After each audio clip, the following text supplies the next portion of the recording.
দীর্ঘমেয়াদে গাজা দখলে রাখার ইঙ্গিত ইসরায়েলের। ইসরায়েলের প্রতিরক্ষা মন্ত্রী ইসরায়েল ইউভ গ্যালান্ট জানিয়েছেন, গাজা থেকে কখনো সরে যাবে না তাদের সেনাবাহিনী। সেই সঙ্গে ফিলিস্তিনি ভূখণ্ডের উত্তরে ফাঁড়ি স্থাপন করা হবে বলেও জানিয়েছেন তিনি। মঙ্গলবার ইসরায়েলের বিভিন্ন গণমাধ্যমে তার এই মন্তব্য প্রকাশিত হয়। তিনি এমন সময় এ মন্তব্য করলেন যখন গাজা যুদ্ধবিরতির দ্বিতীয় পর্যায় নিয়ে আলোচনা চলছে।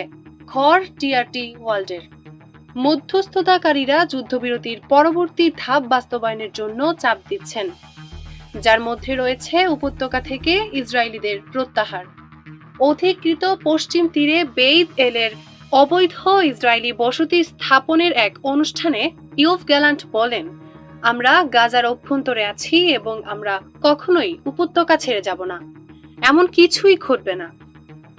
তিনি বলেন, আমরা গাজায় রয়েছি ইসরায়েলকে রক্ষা করার জন্য, যা ঘটেছে তা প্রতিরোধ করার জন্য। Labanya Akter, news desk, Guardian Bangla.